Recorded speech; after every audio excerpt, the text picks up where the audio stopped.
Ismael, o primeiro filho de Abraão, nasceu quando Abraão tinha 86 anos. Sua mãe, Agar, era a serva egípcia de Sara, a esposa de Abraão. A história de Ismael é relatada principalmente no livro de Gênesis e fornece uma visão complexa das dinâmicas familiares e das promessas divinas na Bíblia. O nascimento de Ismael.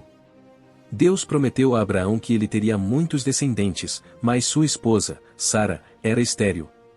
Em Gênesis 16, Sara, então chamada Sarai, sugere que Abraão, ainda chamado Abrão, tenha um filho com sua serva Agar, uma prática que, na época, era uma forma primitiva de barriga de aluguel.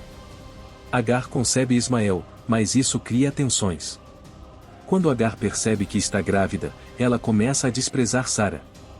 Em resposta, Sara maltrata Agar, que foge para o deserto.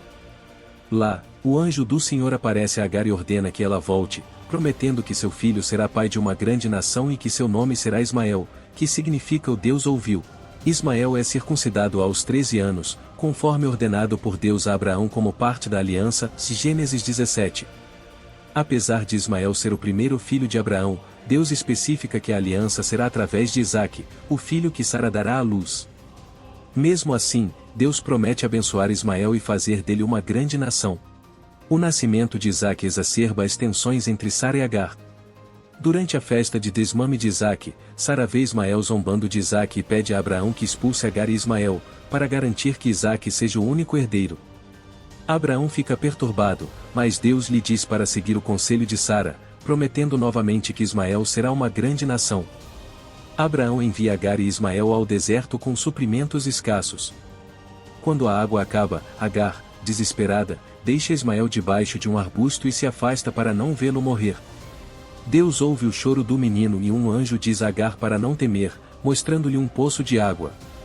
Deus reafirma sua promessa de que Ismael se tornará uma grande nação. Vida de Ismael e seus descendentes. Ismael cresce no deserto de Parã e se torna arqueiro. Ele se casa com uma egípcia e tem 12 filhos, que se tornam líderes de tribos. Gênesis 25 2.12, 18 lista os filhos de Ismael, Nebaiote, Quedar, Adeel, Mibsão, Misma, Dumá, Massá, Adar, Tema, Getur, Nafis e Quedemá. Estes filhos estabelecem tribos na região norte da Península Arábica. A Bíblia menciona que Ismael e Isaque se unem para enterrar Abraão em Macela, indicando algum nível de reconciliação ou respeito mútuo. Significado espiritual e teológico.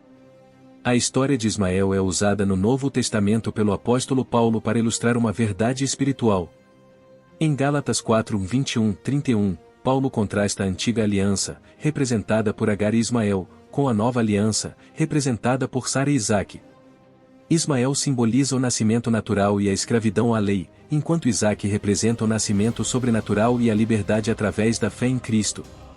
Paulo afirma que os crentes em Cristo são como Isaque, filhos da promessa e da liberdade. Ismael na tradição muçulmana. Na tradição islâmica, Ismael é uma figura importante. Ele é considerado um profeta e um ancestral direto dos árabes. Segundo a tradição muçulmana, Ismael e sua mãe Agar foram levados por Abraão para Meca, onde estabeleceram a cidade. A Caaba, o santuário em Meca, está associada a Ismael, e muitos muçulmanos acreditam que Ismael e Abraão a reconstruíram. Conclusão. A história de Ismael é multifacetada e significativa tanto do ponto de vista histórico quanto espiritual. Ismael não foi o filho da promessa divina de Abraão, mas Deus ainda assim o protegeu e abençoou. Ele se tornou o pai de uma grande nação, e sua vida simboliza o conflito entre as promessas divinas e as soluções humanas. A narrativa de Ismael destaca a fidelidade de Deus em cumprir suas promessas e a complexidade das relações humanas. Na teologia cristã, Ismael e Isaque representam a diferença entre a lei e a graça, enfatizando a liberdade e a promessa cumpridas em Cristo. Na tradição islâmica, Ismael é um antepassado reverenciado, mostrando a ligação entre as histórias de fé do judaísmo, cristianismo e islamismo.